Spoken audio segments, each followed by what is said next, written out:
everyone, and welcome to another episode of Changeling. Yeah, there's definitely a gate under there. It's probably been opening off and on for the last couple of weeks. I imagine that's why I kept feeling drawn to this plot. Okay, but the agency has been here before. When they escorted the whatever creature away from here, so as far as I'm concerned, plot hole. Most likely. Then what are we waiting for? Let's go in. Then he grabbed my arm, pulling me back before I could head down there. Cata, wait. Let go. We don't have time to wait. Cata, we can't just go running in there without some kind of plan. Oh, yes we can. Not to be super blunt here, but last time you did that, you ended up tangled in a Changeling contract. And I'll get myself tangled 100 more if it means getting Spencer back. Well, that's kind of defeating the purpose. I want a plan that gets everyone back safely. I saved my brother once before, and I can do it again. I will do it again, no matter what that means.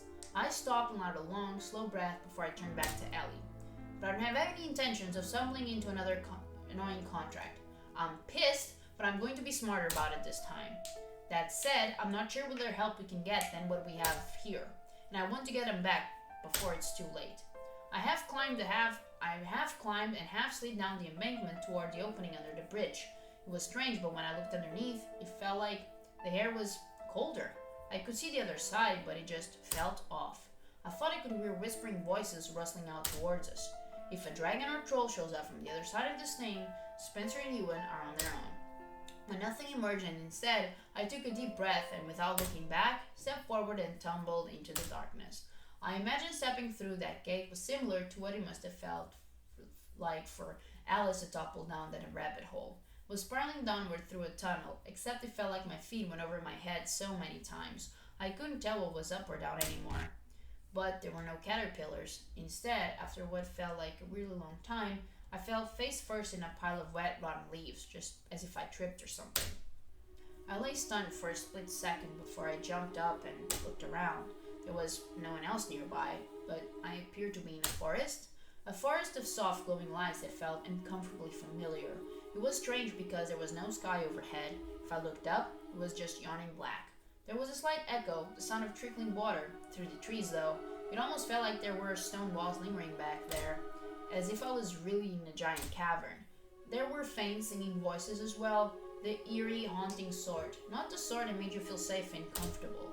Definitely had an otherworldly feel that made me want to simultaneously go home and pinch myself to make sure I wasn't dreaming. Is this where I insert a clever quip about Kansas? There was a soft thump behind me, and I whirled around. And Ellie was picking herself up out of the leaves, pulling them from her hair one by one. I could have done without that fall. It wasn't that bad. Maybe for you. I held out a hand to help her stand. She looked around apprehensively. I wasn't really expecting this. Me either, but I guess I should have been. Familiar? Annoyingly so. I just saw a fluff of pink sticking up out of the leaves, and in spite of the situation, I had to bite back a laugh. I crouched down and helped Drayson sit up, picking the leaves out of his hair. You okay? Yeah, that was strange. He looked around with a great interest. There wasn't a trace of fear in his face, just frank curiosity as he studied the trees and lights. It's pretty. I granted him that, but that didn't mean I didn't want to go home. Shelley wasn't far behind either, and it didn't take us long to get her up and situated as well. Then he landed with a surprising amount of grace compared to the rest of us. I was a little jealous considering it was cats that we were supposed to be able to land on their feet, not dogs, or, well, werewolves. He probably wouldn't be thrilled at being called a dog. Elliot faced planting to the leaves in a decidedly Elliot fashion. That looks like it hurt. I let out a long, shaky breath. I guess it's time to go. I didn't even know how we were going to get out of this place once we got Spencer and Ewan back. That was a bridge we'd have to cross when we got to it, but I was going to have to stay on my toes if I wanted to outsmart these guys this time around. Because with fairies, I felt like it always came down to outsmarting them rather than overpowering them. We walked quietly for some time, and honestly, I had no idea where we were going. Our footsteps were strangely echoey, hiding the feeling we were actually in a massive cave, despite the trees around us. There was a really strong feeling of being watched, though. I couldn't see anyone or anything nearby. The silence was tense and unnerving. Well, this is basically like the worst haunted house ever. I mean, there's not even one super fake skeleton, not to mention the decided lack of cobwebs. Thankfully. Ellie shot me a slightly amused look. Yeah, I was just thinking the balance is pretty good, but the decorator was really sleeping on the job. Spent all the budget on those stupid lights. No kidding. Reminds me of Mr. McClanahan's haunted house last year. Ellie just laughed quietly. Oh man, I forgot about that. What happened?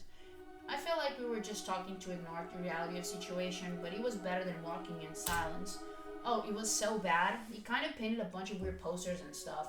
He just had a couple of speakers up playing spooky sound effects. A complete F for effort.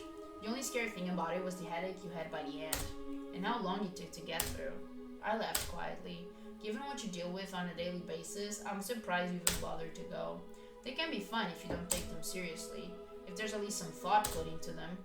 He stopped suddenly, frowning as she squinted up ahead. What is that? Looks like the path ahead is closing. Can we run for it? Try to make it through? No, too late. We just watched in dismay as shadows streaked across the path, weaving a wall to block the way. What the hell is that? Looks like a barrier. Those slimy little cheaters. I looked around helplessly, but we're completely walled in. What now? Your way seems to be blocked. What a pity. The fuck is this? I took a stumbling step back as a strange figure stepped from the shadows into the faint light. A fairy, surely, but the face, the build. Danny. I mean, he wasn't, of course. There was a striking resemblance for sure. I was immediately uneasy. With fairy glamour, he wouldn't have been hard to imitate anyone. I didn't know if they picked a good friend just to throw us off or what. Or maybe it was a jab at me, because I kicked the fake me out of my house and all the way back to the fairy. Either way, I didn't like it. The fairy just smiled. If you want to go on, you must pass me first. Okay? I shot Ellie a worried look. Are we supposed to beat him up or something? Why is everything gladiator battles with you? Not everything is a gladiator battle. Besides, I wasn't up for a gladiator battle, even with a fake nanny. I have a really great idea. Why don't you just let us pass? Not so fast. I'm not going to let you go for free. That isn't how things work here. I glared at the doppelganger. Then what do you want? Only something very simple. An easy task that won't take long. Task. I shivered. There was something about Doppelganger's smile that suggested this wasn't going to be easy at all. Ready? Excellent. It crossed the times. I nourished those that would build the city that founded much and to which all road led. What am I? What? Oh, is that your answer? No. No, it's not. A riddle. So they were going to make us answer a freaking riddle before we were allowed to pass. That was definitely very Fae-like, but frustrating. I glanced back at the others. We didn't have time for this, but I didn't think we had a choice but to answer. Nourish? Fuck. I suck at these. Actually, I suck at the big majority of things. Nourish those that would build a city that founded much. Hold up. Then he stepped forward from the back of the group, crossing his arms as he glared at his creepy Fae doppelganger. It was kind of eerie watching them stare at each other down. You barely look like me, you know. The fake Danny just lifted an eyebrow and didn't respond. Whatever, I don't know what you're planning, but I know the answer to your riddle. He glanced my way with a slight smile.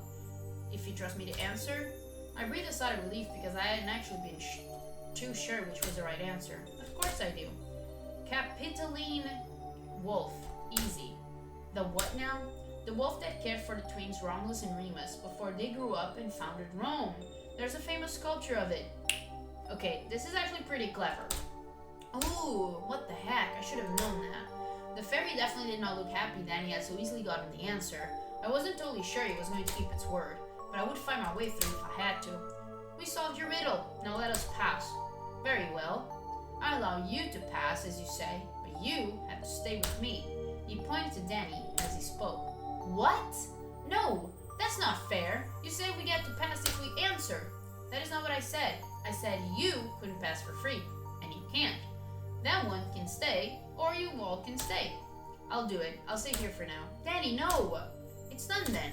No, we can't leave you here. Cata right. Then he grabbed my shoulders as his creepy clone clapped his hands. The shadow wall began to melt. Cata, I'll be fine. I can look after myself. Go against Spencer and you and back. Go. I grabbed his arm as the fairy tried to pull me away. No! Don't be so dramatic. If you achieve your goal, you'll all be released. No. Oh. He shrugged as if it should be obvious, but he didn't exactly look trustworthy. How could I believe something like that anyway? They were liars, kidnappers. Don't have much use for a werewolf down here anyway. That was surprisingly pragmatic for a fairy, but still. Shane, just hurry up and get the others back. I didn't want to leave him. Damn it. I shot one last look his way before I squeezed my eyes shut, hurried down the tunnel deeper beneath the hill. The others followed more slowly.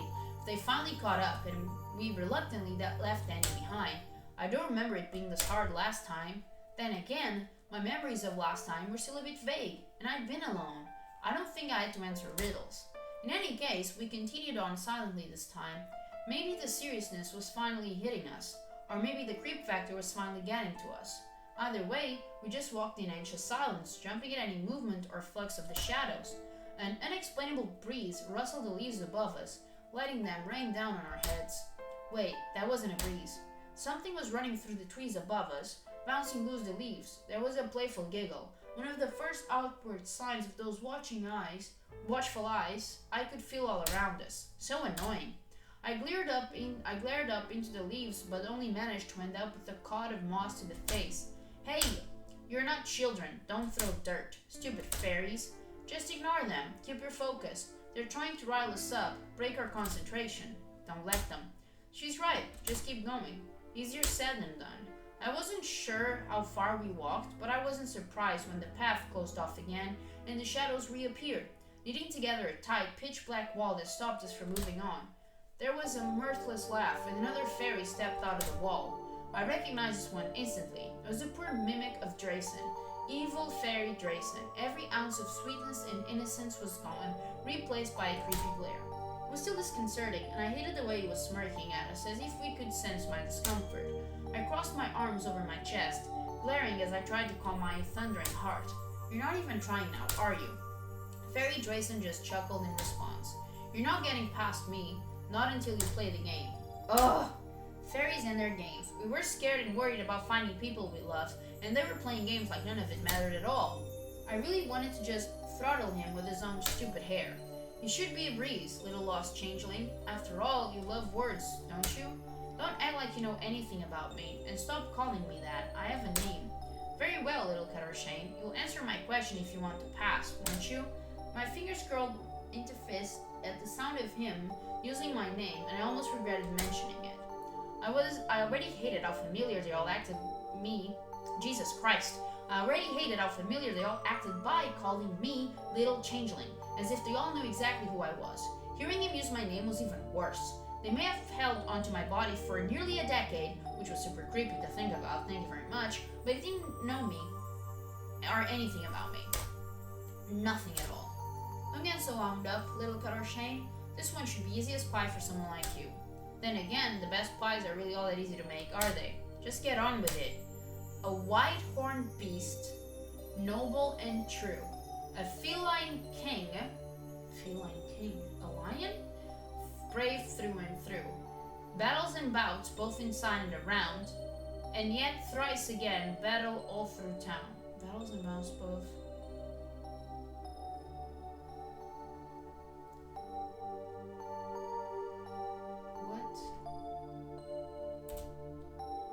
Tell me, what were these two fighting for? A white-horned beast.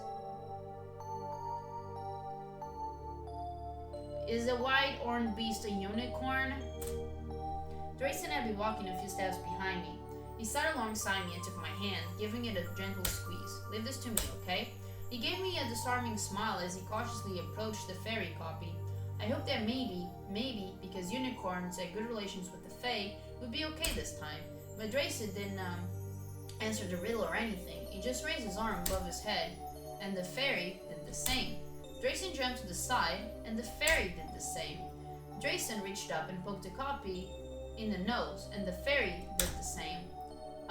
Guys? Can we focus here? Oh, sorry. It's just kind of weird. Like one of those funhouse mirrors where you turn all twisted and ugly when you look at it. When you look in it. Ellie snorted softly next to me, especially at the incredibly annoyed look on the fairy's face. I don't think Drayson even realized he just insulted the poor thing, which kind of did make it funnier. Still though, we really didn't have time for this. Can I hear the riddle again? You don't need to. He beamed at me. I know the answer. It's... Wait! Last time Danny had to stay behind when we answered the riddle. We should be careful. Drayson put a hand to my lips and just smiled gently. In that moment, he seemed strangely older and wiser than usual.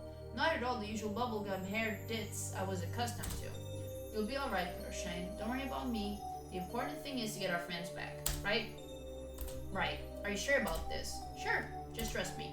Drayson wasn't the one I was having trouble trusting. Those fairies were definitely trying to trip us up. I just didn't want everyone to get dragged down because they followed me into this mess.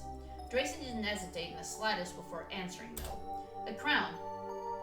The lion and the unicorn were fighting for the crown. Oh, that's what it was referring to. As soon as he said it, I remember the rhyme as well. The lion and the unicorn were fighting for the crown. The lion beat the unicorn all around town. His fairy counterpart looked furious, though. He sputtered angrily. No, that's not fair. Yeah, welcome to my world. Come on, if it was right, let us through. That's what you promised. Drayson Fairy narrowed his eyes, glaring at us. Don't get full of yourselves because you made it this far. The rest of you can pass, but this one has to stay behind. Ugh, damn it. Well, we expected that, so it's fine. You go on ahead, don't worry about me. I need you to go and get my best friend back, okay? Please? I squeezed his hands and nodded, not trusting my voice. I didn't want to leave anyone else behind in this place. We already lost Danny, and now Drayson. Were they just going to whittle us down, divide and conquer? But I didn't know what else to do. We had to keep going if we wanted to find Ewan and Spencer. Go, please. I swallowed hard as Drayson Fairy raised a hand and waved it at the shadow wall. It melted away as simply as the previous wall. I cast Drayson one last look as I started forward. He just smiled slyly, and I raised his hand in a little wave. The list of people depending on us to save them was growing. I really hope this turned out okay. This time it felt like we covered more ground. Like we were able to walk for quite a while without being accosted again. I wasn't even sure when the trees gave way through cavernous tunnels. My mind was so occupied with stupid riddles and challenges, and trying to work out what the fairies were plotting. I couldn't help but feel the longer we took to pass each test, the less time we had to rescue Ewan and Spencer, even though no one had really said there was a time limit. Time. I stopped walking, putting a hand to my lips thoughtfully. Kiddo Shane, what's wrong? Does anyone have their phone still? I have mine. What time is it? He pulled out his phone to check it, and his eyes went really wide. Well, what? What time is it, Elliot? It's nearly 3 in the morning. What? That's impossible. We just got here, and it was still really early when we went through the gate. When fairies are involved, time doesn't always seem to flow the same way. Probably even more so since we're on their turf. I hadn't thought about it until just now, though. How come our phones still register the right time then? Assuming they do, I'd imagine fey magic and technology just aren't that compatible. This changes things. Who even knew what was happening in the real world while we were down here? I hadn't given much thought to what would happen when Mom and Dad got home to find Spencer and I gone and not answering their phones. Now we've been missing for hours. Not just the two of us. We dragged others into this as well. We'll have to try and move faster. I hadn't really given much thought to how long this rescue would take, but I definitely hadn't considered something like time passing more quickly on the outside. And even if I wanted us to move faster, we were kind of at the mercy of the Fae here. I didn't know if they were listening into our conversations or if it was just coincidence. We barely gone 20 feet before we staggered to a stop as our path was cut off again. There was a stupid wall of shadows, and another stupid fairy waltzing out of it, like a freaking comic book villain. Shelley, this time? I glanced back at her. She was watching the fairy a little timidly. They were really going to just cycle through all my friends, weren't they? I cannot let you by. You must answer my question to continue on. I'm so sorry. I raised an eyebrow at his seeming uncertainty. It seemed less like he was reading from a book of villain cliches than the others. Actually, his entire demeanor was different. Maybe this one could be reasoned with? Can't you just let us go through? Is there really a need for this little nonsense?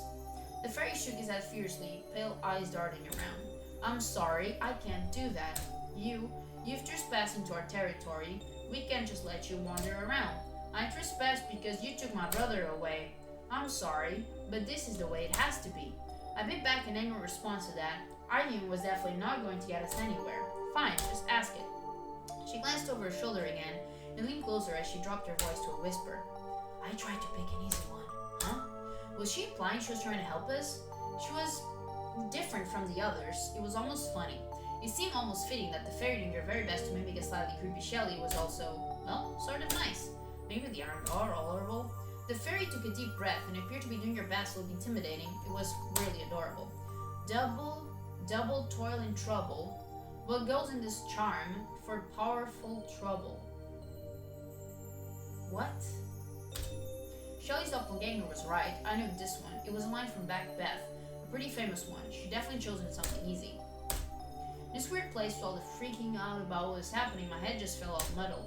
I wasn't sure I was up for remembering Shakespeare at the moment. Ugh, I should know this. Why was it so damn hard to focus? Okay, just calm down. Think.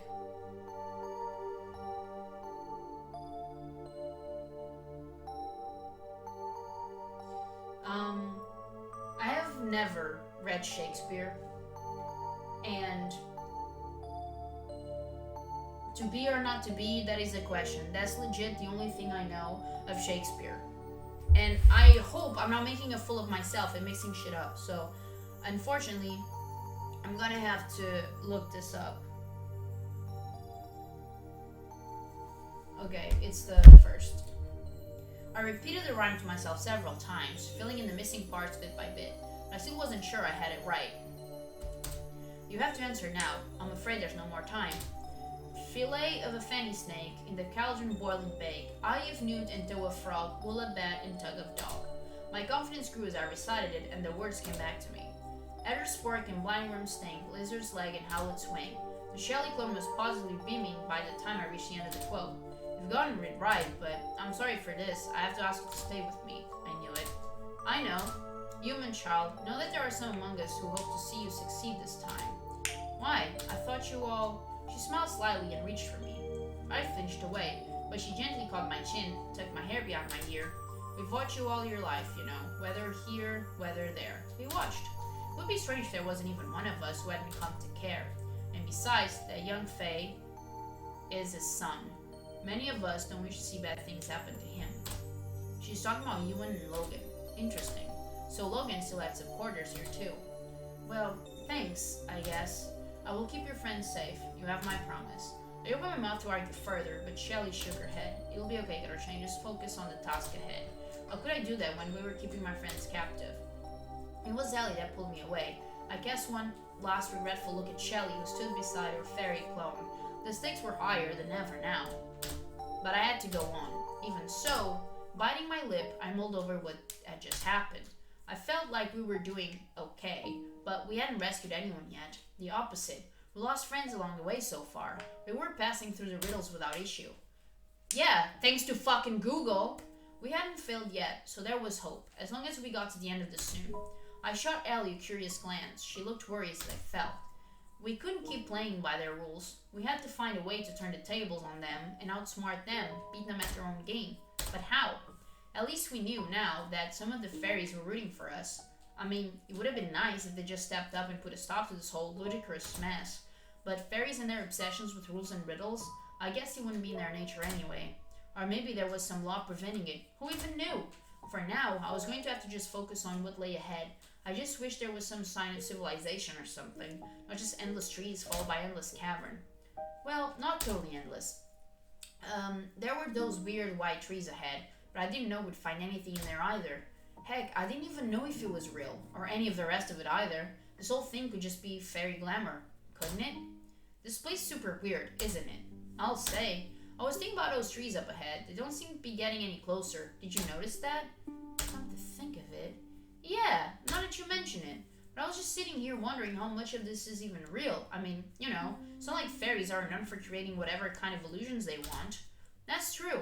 With fairy magic, we could be walking through a swamp full of snakes and never know. Well, that's comforting. This time it felt like we hadn't gone far at all before there was an eerie, hissing giggle. What was that? First Cat says another annoying fairy was a stupid riddle for us. And there was the shadow wall thing. Knitting together in front of us and blocking the way was getting to be more annoying and frightening, to be totally honest. Can't we all just get the remaining riddles out of the way at once? Because this stop-and-go madness is going to make me have a psychotic episode in a minute. I'm just saying. Another fairy began to materialize from the shadows, speaking in a hollow voice. You cannot pass this route without a fee. Yeah, we know the drill. You must answer me these questions 3. What's the airspeed velocity of the unladen swallow and all that? Can you spare this 3 items and get on with it? The fairy looked affronted as I snapped at it. It glared at me with a familiar, pale face, and I wasn't even surprised anymore. Elliot, of course. Well, weird fairy Elliot anyway. What? It's me. Or a bad copy anyway. You mean I don't look like that? Because there was a strange hitch in his voice, and I glanced back at him. He was staring with wide eyes. A hint of pink is usually in his usually pale cheeks. Elliot, come on, you look way better than that. Really? Better than that? I mean, I think he looks pretty, hot. This form is somewhat nicer than I expected, all things considered. He held his arms out, examined them carefully, while Elliot sort of weirdly eyed up everything else. Elliot and I shared a look. Can you just ask the question already? Oh my god. And Elliot, stop owing yourself. You're creeping me out. Sorry. I just wasn't expecting that. He rubbed the back of his neck awkwardly, looking away. Good grief. I won't make it easy for you, if you're going to be rude, little changeling. I'm going to seriously scream if they keep calling me that. I thought you'd have made it easy anyway. You don't seem like you're on our side. Very well. Answer this one if you can. With magic sprung from how the hell do I read that? Ikate? Man, I don't know how to pronounce this, okay?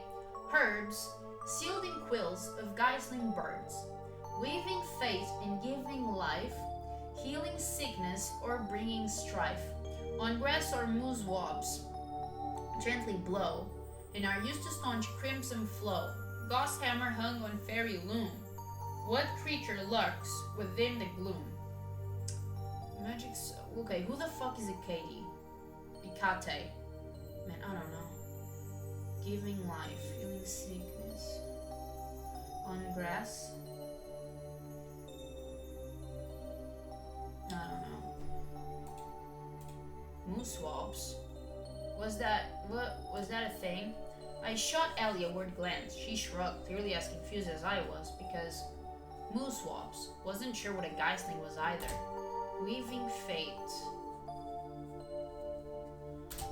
That was so confusing. Elliot, however, looked thoughtful. I shot him a quick glance. His brows were knit together, and it looked like he was thinking about it pretty hard. Any ideas? I don't know. Just was thinking. Gauss hammer is made of... What? Gauss hammer is made of cobwebs, right? I have no idea what the heck a moose swab, but the other stuff is about, weaving and stuff. That means... Oh! No! Elliot! He said it before I could get the word out, then shot me an apologetic smile. Sorry, but if anyone is staying behind this time, I think it should be me. The fake Elliot lifted an eyebrow slightly, seeming somewhat put out by that answer. Was it right? You may pass this way, but this one has to stay. He snagged Elliot's arm and pulled him closer. Wait one damn second. Hey, it's okay. We knew this would happen. No need to try to argue about it. I'm fine with staying, okay? Cata, just come on without me. Trust me, I'm going to be fine. He cupped his hand around his mouth and whispered something. I barely caught it, but I was pretty sure he said he was going to try and find Danny. I didn't want to leave him behind. Damn it. What other choice did I have? We're definitely getting out of here too. I know. The shadow wall evaporated, and Ellie reluctantly pushed me through. For just a moment, I heard the fairy's voice rustle back towards us. When I looked back, Elliot and the fairy were already gone. Did you catch what he just said? I'm pretty sure he said he wanted to see if we'd make it on time, or if we'd be too late. Does that mean we have a time limit? Because no one said anything about that. Cata, might want to take a look at this. She held up her phone, and I balked when I saw how much time had passed. Seriously? I ripped her hand and stared out at the screen. It's Saturday night already. Oh man. Mom and Dad were probably freaking the heck out right now. I'm betting that time limit is the end of Shamhain, because all the gates will close. Not all of them, but most of them. And definitely the one we came through. Oh man, I can't believe we didn't think about that. So these challenges, all this mess, is just a delay tactic, isn't it? Looks like it. I bit my lip and took a deep breath. I guess there's nothing to be done about it now. All we can do is try our best to hurry. Okay, so let's just pause here for a second. I get it that there are fays that support us instead. But I believe they're in the minority. And if the goal is just to keep us from leaving, then just don't do riddles. Like, at all. right? So, um, the immersion and whatnot is just like completely out of the window at this point. I don't think we've particularly gone slowly. Well, let's not start then, come on. It felt like we walked for a long time, just silently plodding forward. The echo of our footsteps gradually closed in. We were suddenly no longer in the cave, or the forest, but a wide wall. Ellie and I both stopped, startled by the sudden change. This place was familiar. I wondered again how much of what we were seeing was even real. Had there ever been a cave or forest? Had we been here the whole time? Or maybe even this place was fake? We shouldn't stop. I know. Both of us were speaking quieter than before. It was so still. When it got quiet, when I wasn't thinking about things like stupid riddles or the fact that we had no idea how fast time was flowing outside, we didn't even know if time and fairy flowed at a steady pace. And now that we were here, we had no idea where Spencer and Ewan were. We had no idea how to find them, how to get them back. I couldn't help but wonder if it was the right thing for us to even be here. But if we hadn't come, no one else would have. I tried to push the thoughts from my head and just focus on walking because not like I had answers. And it was too late to go back. We just had to keep going and stay on our toes so we could handle whatever they threw at us. We just needed to get to wherever this path was taking us. Hopefully not the huge ominous door up ahead because that just looked like trouble. We didn't make it that far anyway, no surprise, no further. There weren't any shadows this time, just a calm voice that rang out as another Fae stepped from behind a pillar, or a tree. It was still kind of hard to tell which. That fairy though, she looked, familiar. Wow. I'll say, I was almost disappointed Brenda wasn't with us to see this madness, but to be honest, with the looming time limit and everything else happening, I was just too worried to be amused at this.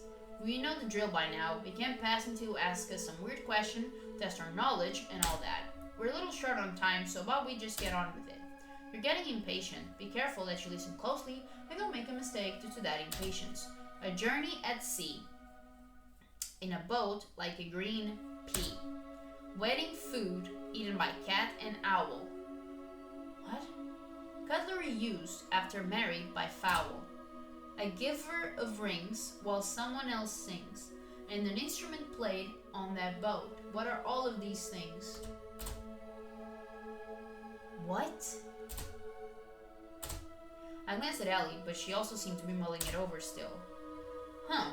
The other riddles typically involve mythology, literature, or animals. This definitely sounded like it was referring to a tale, or maybe a rhyme? Cats and owls. I might know what this one was referring to. If I was right, that meant the answer was... If it was a pea green boat, then the wedding food had to be... Okay, it's the first one. Thanks, Google. I think this is a reference to the Howl and the Pussycat, which would make the wedding food mince and slices of quince, which they ate with a runcible spoon. They got their ring from a pig after the owl sang to the cat in the boat while playing guitar.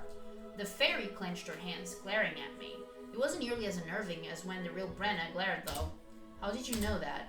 Hey, you're the one who asked a poetry question of someone who reads a lot. Yeah, I read a lot of Google! The fairy let out a very Brenna-like hiss and melted back into the shadows of the pillar. The way was clear again. That had been pretty easy. But with time running out, I couldn't celebrate. Allie and I shared a look. What do we do, Allie? Keep going forward? I don't think we have a choice. There's nothing down here but endless riddles and questions. The deeper into fairy we went, the more it felt like we'd never reach the end of all this. At what point were we too far beyond our borders? Or maybe that's what they wanted. To lure us so deep into fairy, we'd never find our way out again. Ellie, we can't keep walking aimlessly. We have to find. I don't know where to look. I don't think we can do much but stay on the path and hope for the best. Yeah, well, this path doesn't seem to lead to many places. I wasn't sure I wanted to go in that door, even though it seemed like they were aiming for that. She grabbed my arm and pulled me a little closer, lowering her voice. Listen, Changeling, I agree with you. We can't just go where they want us to go. We don't have time for more of these stupid riddles. Not without knowing how many more they're planning to throw our way. So what do we do? Leave the next riddle to me, okay? No, I cannot afford to lose you. You won't. Trust me. She gave me a distressingly dubious grin. I have a plan. Is it normal to feel a wave of nausea when you say that? Hey, it's a good plan. Trust me on this one. I was definitely dubious about that. What else could we do? We continued down the path, just waiting for another fairy to step out and block the way. Ellie reached into her pocket, which made me very, very nervous. I already agreed that there wasn't much good in attacking them or using magic. They had a freaking army. So, what was she planning? I didn't have to wait long to find out, actually. There was a figure just up ahead waiting for us. Well, under different circumstances, I'd been kind of amused. I shot Ellie a smirk. She wasn't looking at me at all. Her hand was still in her pocket, and she was smiling at the fairy, a terrifying smile. I could almost see the veins popping at her temple. Oh man, she's so pissed off. Ellie was usually so laid back that you rarely saw her more than vaguely annoyed or irritated. This time, she was furious. I hadn't seen her this mad in a really, really long time. Not that I blame her. It looks like her famous patience finally worn out. The fake Ellie opened his mouth to speak, but Ellie cut it off before he got a single word out. Sorry to interrupt, sorry, but we've done this 5 times already. We're a bit sick of this process, so if you don't mind, before we started, I have a question for you. I hope you don't mind answering. The fairy looked a bit confused for a minute. This isn't the way it's supposed to go, right? She looked behind her as if she was expecting someone back there to reassure her we'd gone off script. Ellie, what are you? Just trust me. I just want a simple question. Well, I guess. Ellie's smile widened as she pulled her hand out of her pocket. What's your policy on salt? The fairy's eyes went impossibly wide, and suddenly there was a sound of chattering and frantic whispering all around us as Ellie opened her hand to reveal her dastardly weapon. A salt shaker. The horror. Ellie, what are you doing? Shh! I wasn't sure a salt shaker was going to help us in this situation, but I have to admit, that fairy looked pretty furious. I mean, salt was one fake protection, but Fairy Bane. Would something like that really work here? It was a fairly small amount to use to take on an entire fairy hill, but Ewan had said something about that. Wait, suddenly, realization hit me. How did you bring that in here? My attention snapped back to the present, but one hand straight to the pocket of my jacket. I mean, it was in my pocket this whole time, and I just walked in with it. I swiped it from my kitchen before we came, just in case. They probably hadn't been able to keep us from bringing things like that in with us since we hadn't used one of their own gates.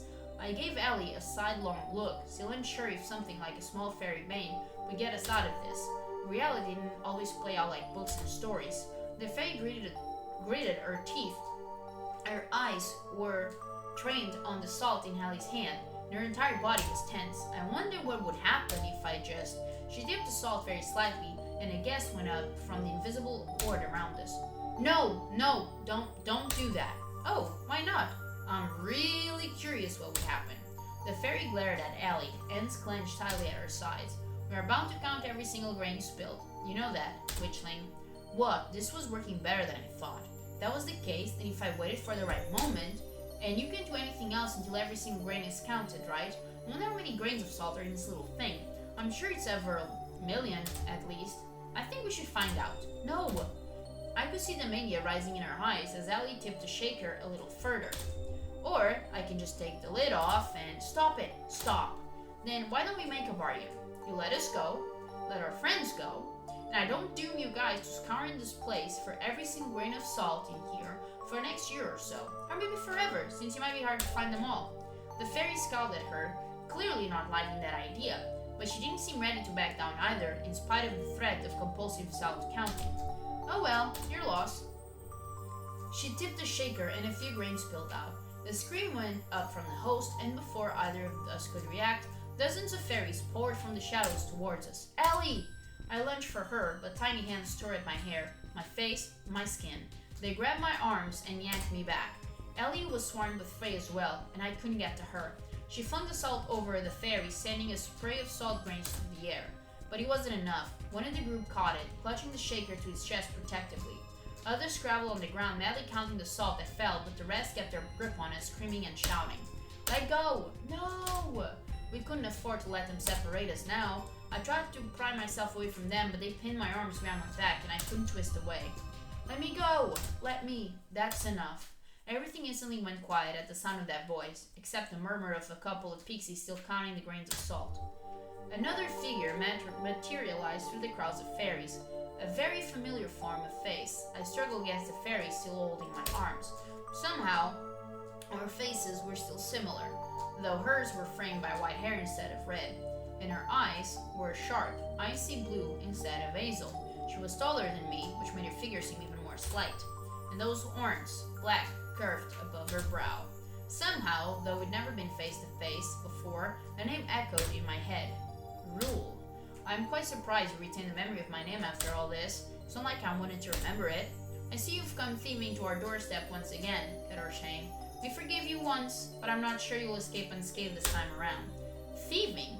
You're the thieves. I just came to get back the people I care about. You have your body back. Isn't that enough? No, it's not enough. How could that ever be enough? True, it would never be enough for a human. You are greedy people who want everything handed to you as if you ever deserve more than what you have. More than what I have? I don't want more. I just want you to give me back what you took from me. They were taken from us first. What does that even mean? You never owned Spencer or Ewan to begin with. We lost one of our bravest knights to that human woman. By taking his son, we're only taking back blood that is rightfully ours. Logan was part of our army, not Ewan. It's not the same thing. The fairy barked a hoarse laugh. Logan, is that the name he uses in their world? Know this. His blood runs through that boy's veins. Whether it's Logan or Ewan, it doesn't matter. We finally retrieved something we lost, and we're not giving it up. As for you and your brother, we lost one of our changelings, a knight who forsook us long ago. By taking your brother, we've returned your blood to where it belongs as well.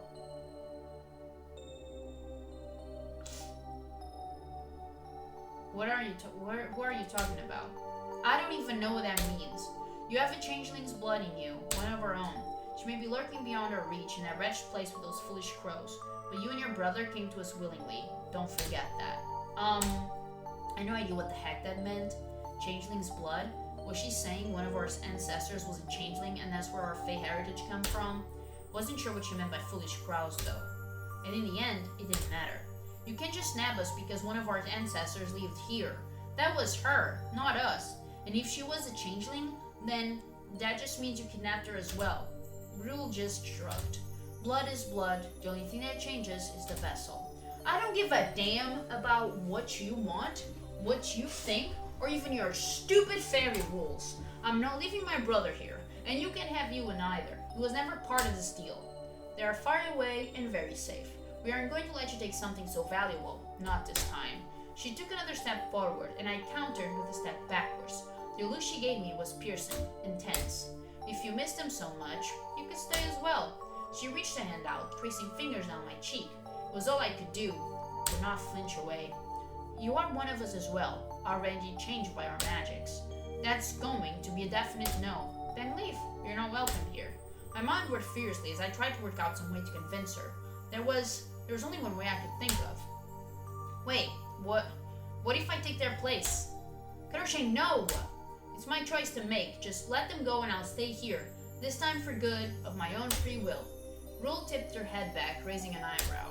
You think your value is greater than the two of them?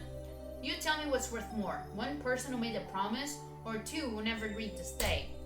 You broke your promise before. Hard to keep a promise you made. Sure, I didn't remember. For the first time, her face softened slightly. We're very determined, aren't you? You've grown up well. Then let us make a new bargain. If you can answer this last challenge, we will let your companions go. I gritted my teeth. I knew she thought this was fair, but I also noticed she didn't say she let me go. And I wasn't sure who she meant my companions either. That was vague, and I knew they'd find a loophole that allowed them to come out of this on top. If I tried to bargain with the Fae, I'd be the one who lost, no matter what. Rule didn't wait for me to respond, which told me she also didn't consider this negotiable at all. You use this every day, but you do not work for it, nor pay. It belongs to you, but you did not make it. It was given to you, yet many share it. It is closer to you than anything you own. You are never without it, never alone. But it may change through your life, from promises, fear, fury, a new start, or strife. It may change through your life. My age? From promises, no. Man, I don't know. Once we were told to guard it well, yet now, every day, another we tell. So tell me, what is it?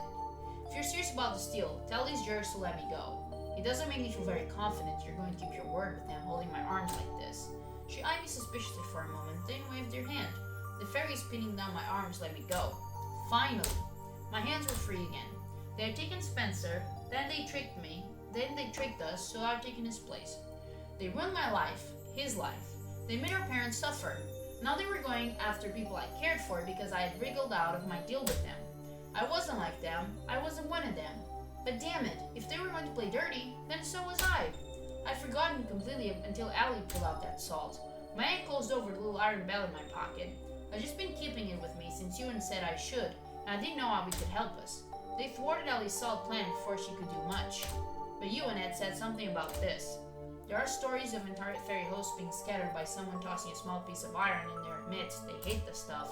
They're pretty ancient magics that wind themselves into natural objects. Plants, stones, and minerals absorb the magic energy from the earth.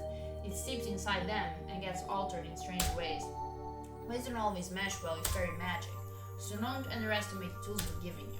I didn't know how much truth there was to that, but I wasn't going to give up without a fight.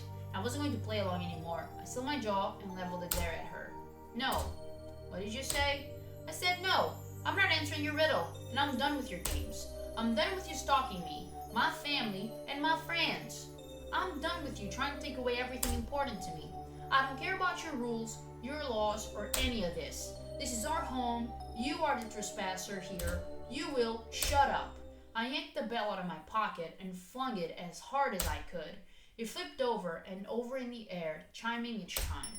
Rule clapped her hands over her ears, and the smaller face scattered as the bell chimed once, twice, 3 times, 4. It felt like the walls were shaking, trees cracking. 5. I fell to the ground, watching as the bell flipped one final time before it hit the ground. When it did so, there was a loud ringing, one that was much too loud for the size of that bell. It felt like reality was breaking apart. Cata Shane! I heard her voice over the sound of splintering wood and shattering rock.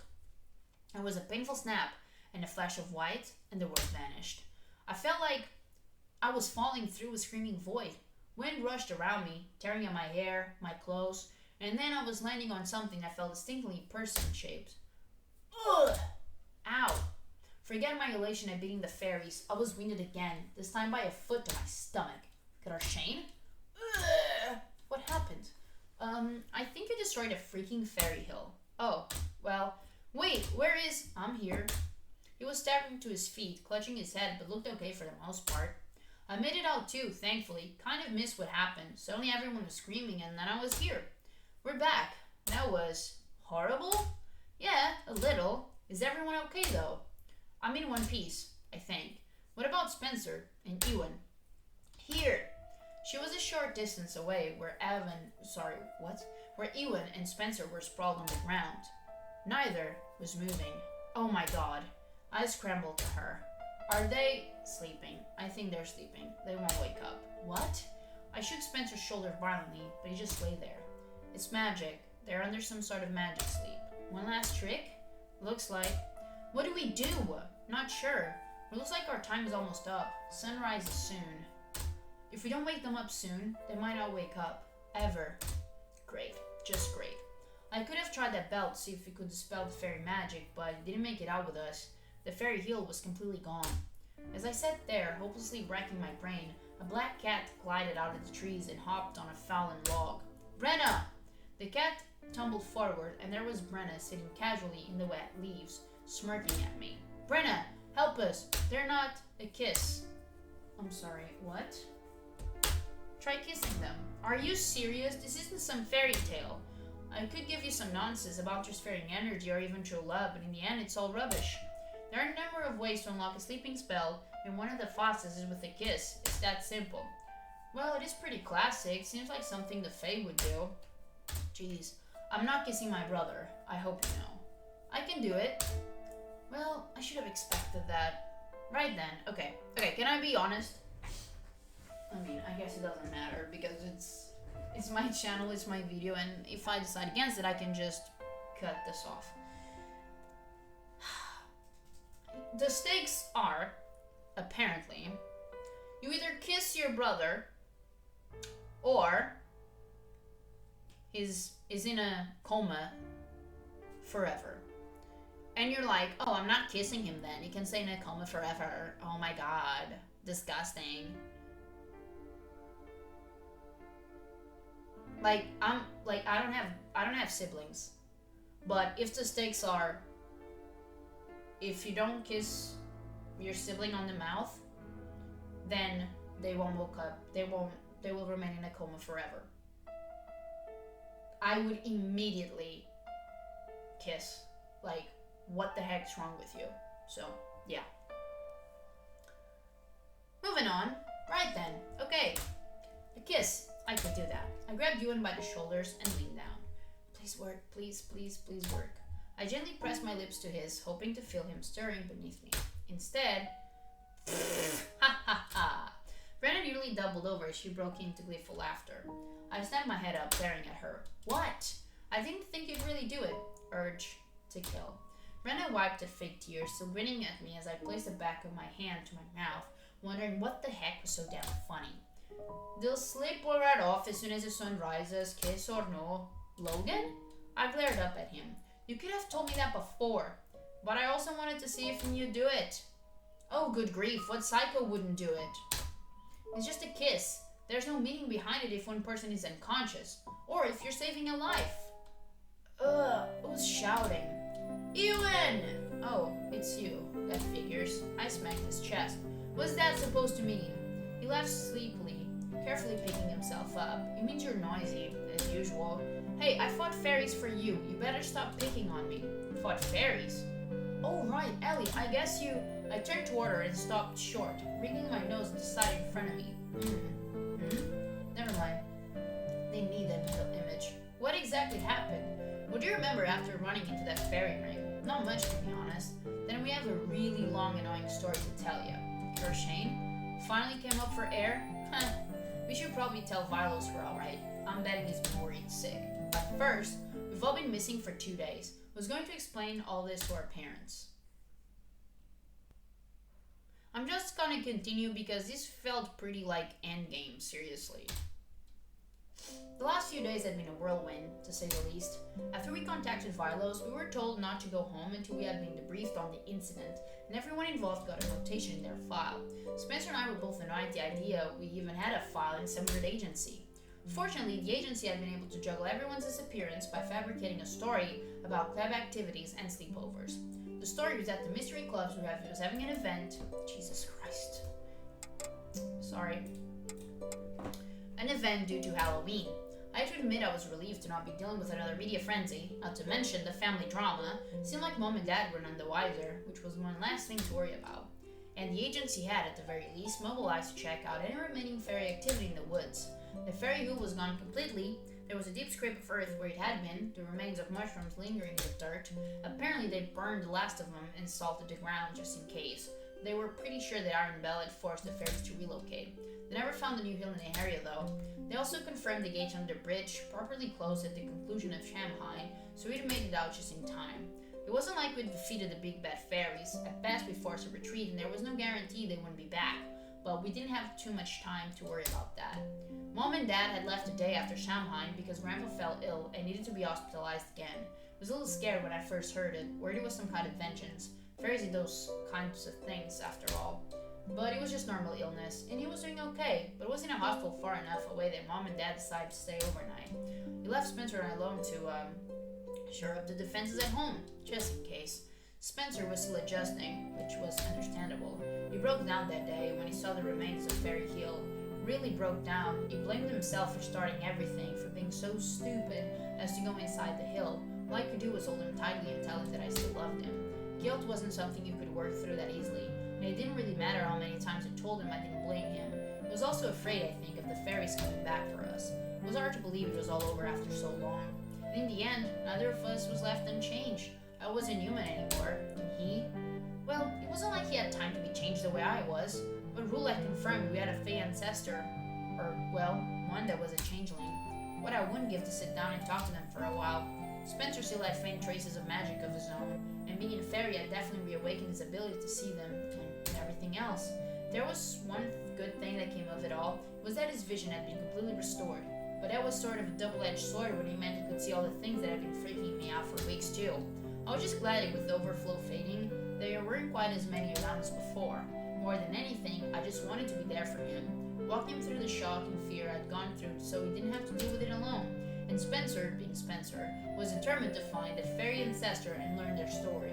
Or or at least do enough genealogy research, we could hazard a decent guess, but at least he gave him something to focus on. As for me, well, I was focused on him and getting to know him again, and trying to get rid of that unsteady awkwardness that cropped up between us every so often, which was good because the other person I wanted to spend time with had been sparse.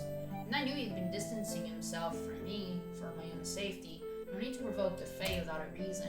That's why I was surprised to see him waiting by our car when Spencer and I finally left school after a long session in the library, pestering Violet with questions. Hey. Hi. Hi. Yeah, hello. You do look like you're doing well. Well, it's been weird. Understatement of the year. He's been super cheery lately, as you can see. He's literally been like that since I've known him. Spencer glared at him but didn't argue. I mean, it was kind of true after all. Ewan cleared his throat awkwardly. Mind if I borrow your sister? I'll give her a ride home. Spencer frowned it, and I thought he was going to protest, but he finally just shrugged and gave me half a smile. Have fun, running in the cold. Hey, you better have hot chocolate waiting for me when I get there. Good luck with that. He waved and headed to the car, leaving Ewan and I alone. See you, Spencer. Yeah. I walked with Ewan to his bike, waving as Spencer pulled out of the parking lot. He seems like he's doing better. Well, it's only been a couple of days, but he's getting a lot of support from everyone. He struck up a really weird friendship with Corvin in particular. Ewan made a face at that. I didn't blame him. Spencer and Corvin were a bizarre duo. Anyway, how are you? I'm good. Come on, I'll get you home. It was definitely getting to be too cold to ride his motorcycle anywhere. I had no idea he didn't have icicles hanging from his nose. Oh, yeah, his head was sheltered in a stupid helmet with a visor, while I got the one that left my face bare. I huddled behind him, wondering why he wanted to give me a ride, until we stopped at the bridge. Ewan pulled off to the side and paused for a moment before taking off the helmet. I followed suit. I dismounted carefully and he gave me an amused smile. Finally got the hang of it, I see. Yes, I have. Thank you very much. Sorry, to pull you away from Spencer and all that. I just never really got a chance to thank you for coming after me. Us. I mean, I know it was us. It was definitely both of you. No more fairies? Except for the ones I don't mind having you around, and me. I guess. I'd hope you don't mind having yourself around.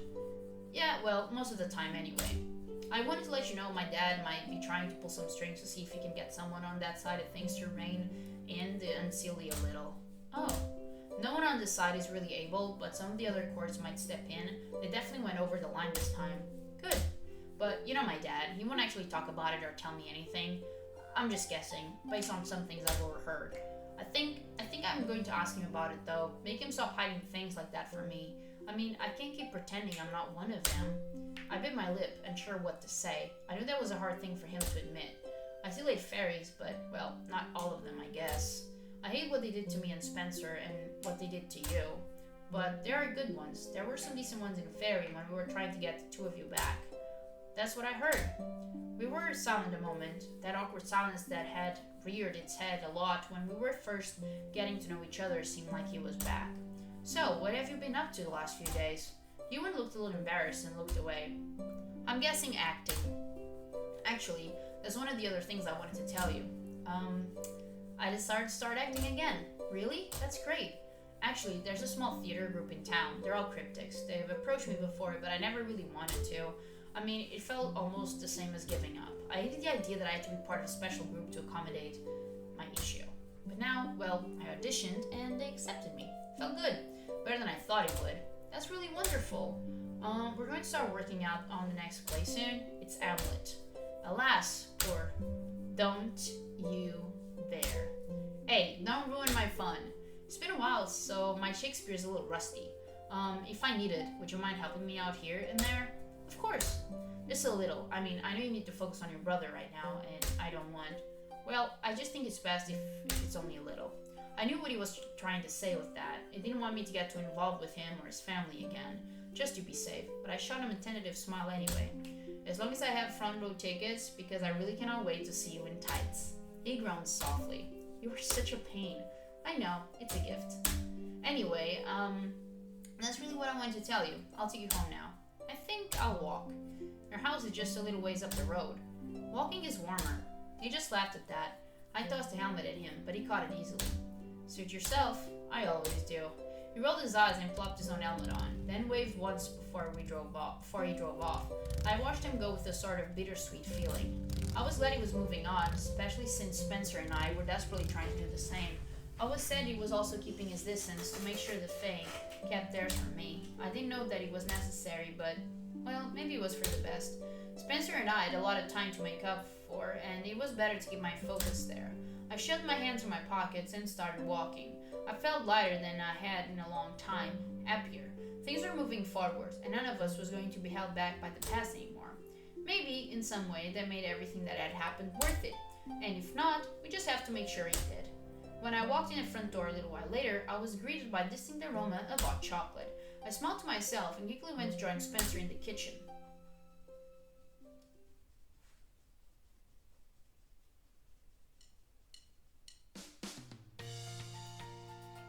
Alright guys, that is the end of my playthrough of Changeling. I will not be replaying the game. I'm not a completionist, and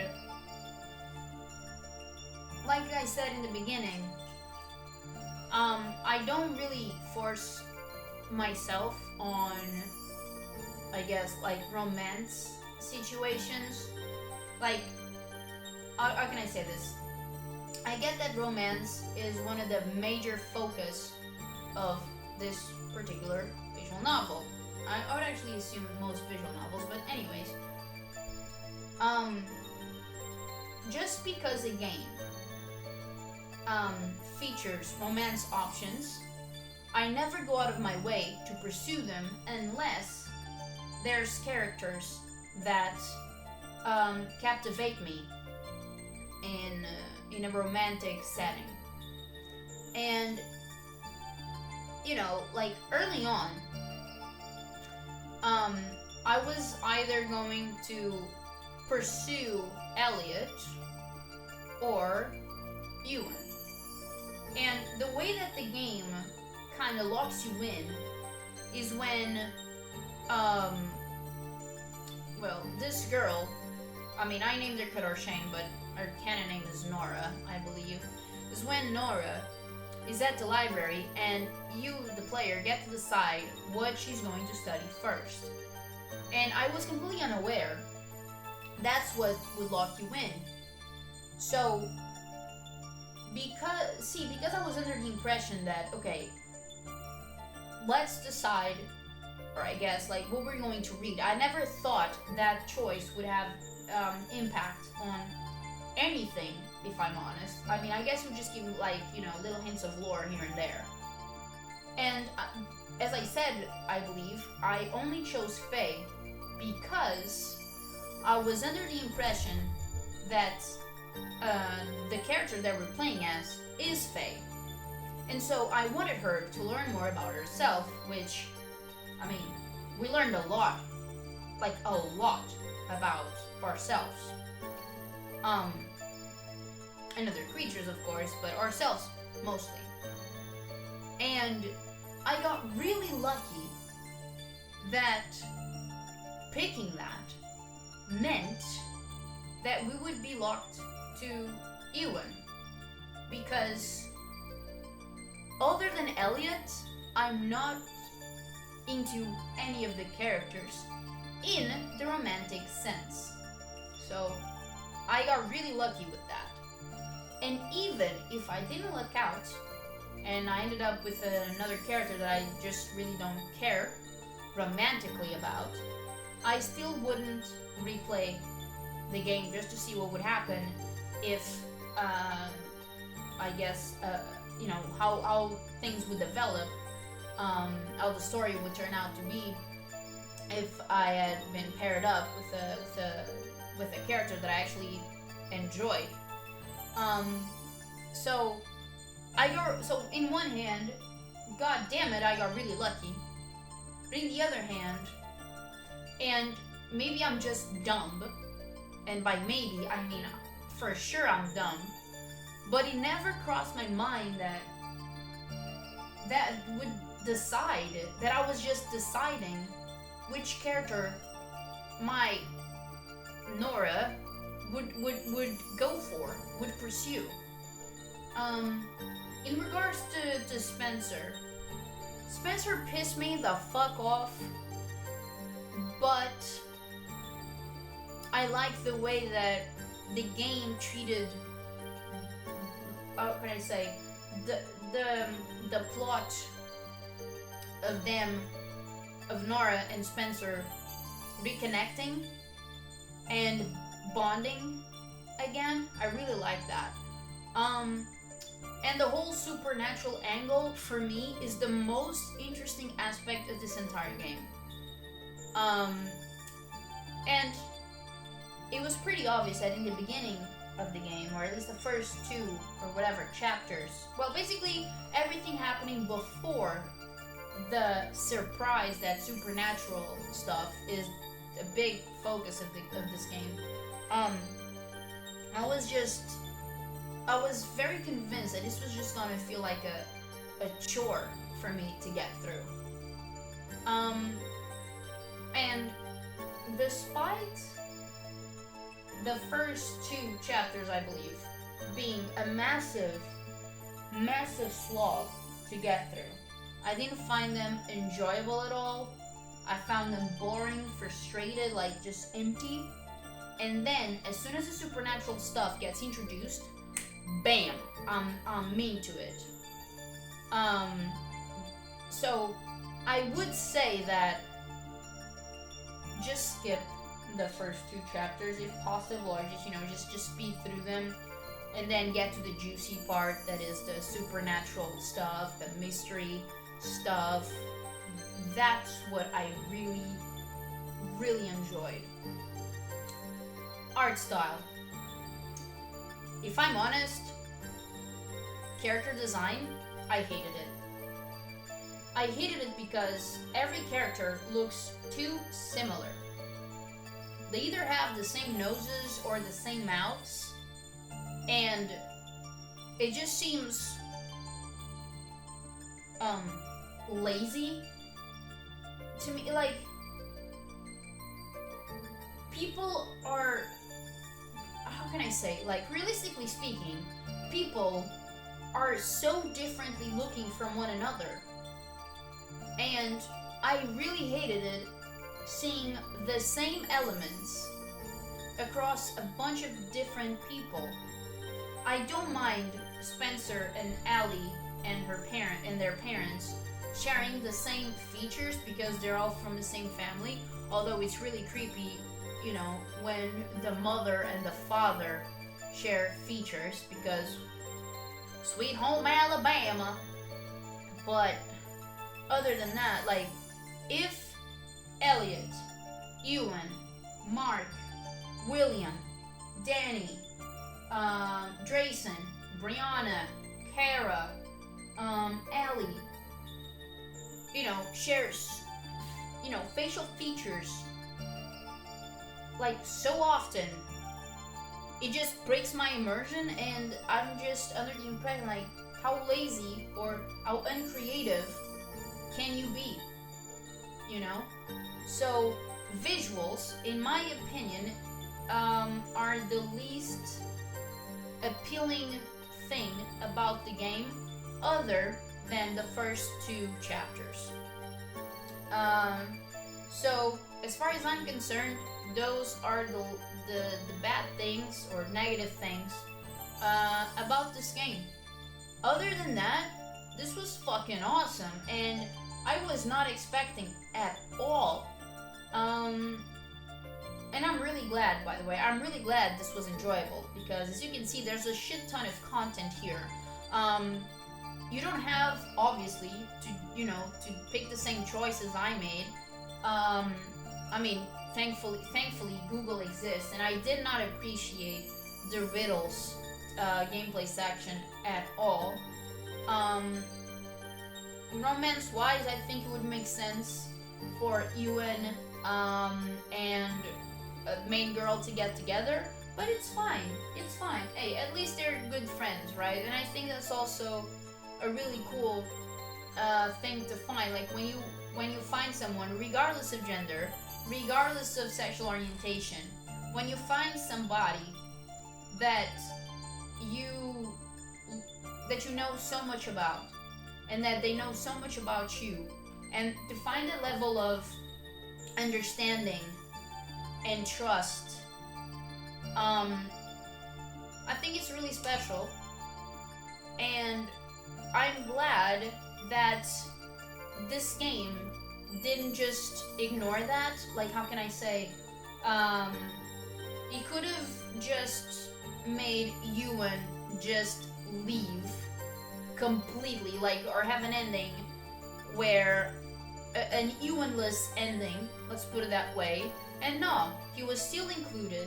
He still made an effort to pursue a close friendship with what's her name again? Nora? I think it was Nora. With Nora, even without any friends with benefits type of deal. Like, how can I say? I'm just glad it wasn't you either get a dating ending or it's like a super sad one where, you know, they're not even friends. So I'm really glad that wasn't the case. So yeah, I leave a link for this game in the description also. I know this game's available on Steam, but I got it in charity bundle in itch.io. And yeah, thank you so much for watching, guys. I really appreciate it, and I'll see you soon.